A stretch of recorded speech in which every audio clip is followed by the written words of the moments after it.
وبقول له سير وانعدل زقين المر مش راضي.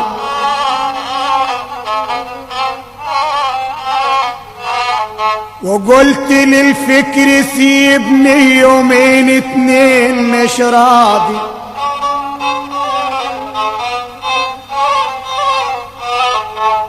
اذا اندلت الاسود انا باذن الكريم مندل.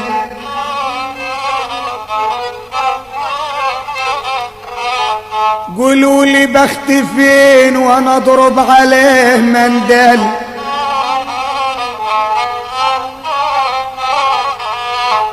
جسمي السليم تعب لما عاد يصرف المناديل يصرف المندل.